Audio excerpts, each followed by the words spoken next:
Subscribe कीजिए defence Phoenix channel को और बेल आइकन को दबाइए मिलिट्री वेपन्स के बारे में सबसे पहले जानने के लिए। एम्ब्रेयर बोइंग डील ध्वस्त होने के बाद भारत के लिए एरोस्पेस कंपनी खरीदने का एक बड़ा मौका हाथ लगा है।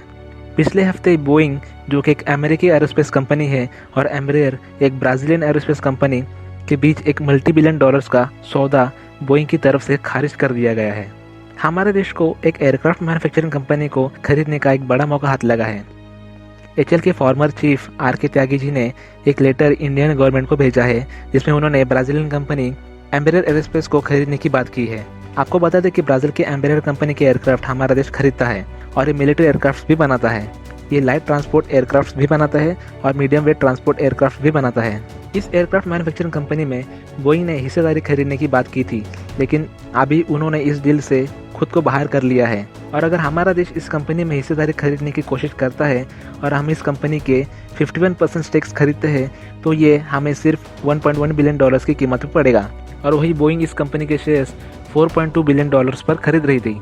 एचएल के फॉर्मर चेयरमैन और managing director R K. Tyagi ji ने हरदीप सिंह पुरी जी को लेटर लिखा है, जो कि हमारे देश के मिनिस्टर ऑफ सिविल एविएशन है। इस लेटर में कहा है कि हमें ब्राज़ील की एरोस्पेस कंपनी एम्ब्रेयर में 51% स्टेक्स खरीद लेने चाहिए। ये company E Jet, E two medium range jet airlines को बनाती है और ERJ-145 रीजनल जेट भी बनाती है। इस लेटर में कहा है कि इस कंपनी को खरीद लेते हैं तो इस कंपनी की मदद से इंडियन गवर्नमेंट द्वारा चलाई जाने वाली उड़ान स्कीम के ज़रूरतों को भी पूरा कर सकते हैं। हमें इस कंपनी से कुछ ऐसे एयरक्राफ्ट भी मिल सकते हैं जिससे हम उड़ान स्कीम के तहत हमारे देशवासियों को सस्ती उड़ानें दे सकते हैं। उनका कहना है कि उड़ान स्कीम के रिक्वायरमेंट में हमें अगले कुछ सालों में 301 एयरक्राफ्ट की ज़रूरत होगी। आर.के. त्यागी जी का ये भी कहना है कि अगर हम ये कंपनी खरीदते हैं तो इसकी मदद से हम इंडिया में ही इस एयरक्राफ्ट को फेस्ट मैनर में मैन्युफैक्चर कर सकते हैं। और गवर्नमेंट को इस कंपनी में हिस्सेदारी खरीदने के लिए जल्दी सोचना होगा, क्योंकि बहुत सारे देश है जो इस कंपनी में हिस्सेदारी खरीदनी चाहेंगे। दोस्तों, ये कंपनी सिविल मार्केट की बहुत बड़ी कंपनी है।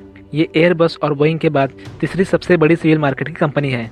बोइंग ने इस कंपनी के सिविल जेट बिजनेस को खरीदने की 4.2 बिलियन डील्स को खत्म कर दिया है। एम्ब्रेयर ने इस पे कहा कि बोइंग ने उसके साथ धोखा किया है और उन्होंने इस डील को गलत तरीके से खत्म किया है।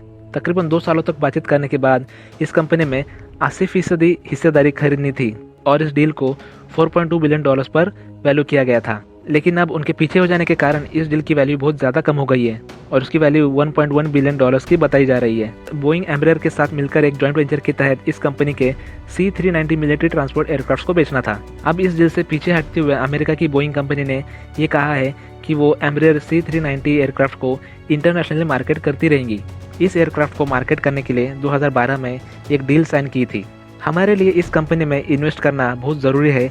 हमारी एयरफोर्स भी इस कंपनी की बनाई जेट्स खरीदती है और हमारे देश द्वारा बनाए जाने वाला NL सारस को भी मदद मिलेगी। अगर इस कंपनी को हम खरीदते हैं तो इससे मिले एक्सपर्टीज़ की मदद से हम अपने एयरक्राफ्ट को भी इम्प्रूव कर सकते हैं और इस कंपनी के साथ हमारे देश में एयरक्राफ्ट मैन्युफैक्चरिंग इंफ्रास्ट्रक्चर भी बना सकते हैं। DRDO द्वारा बनाए गए एवॉक्स एयरक्राफ्ट इस कंपनी के जेट्स पर बेस्ड है।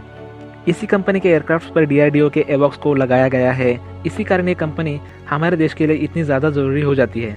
लेकिन यहाँ पर हमें इस डील के ऊपर बहुत जल्दी एक्ट करना होगा, क्योंकि बहुत बार ऐसा हुआ है कि हमारे पास बहुत सारी कंपनीज को खरीदने की अपॉर्चुनिटीज़ थी, लेकिन हमारा देश इस अपॉर्चुनिटीज़ को देख नहीं पाया। इससे पहले भी यूक्रेन की एक जेट इंजन मैन्युफैक्चरिंग कंपनी में हिस्सेदारी खरीदने की बात हो रही थी, लेकिन हमारा देश इस कंपनी के साथ डील नहीं कर पाया और इस डील में चाइना ने बाजी मार ली थी। उन्होंने इस कंपनी के 49% शेयर्स खरीद लिए थे, लेकिन बाद में ऐसे बताया जा रहा था कि अमेरिका ने इस डील को ब्लॉक कर दिया है।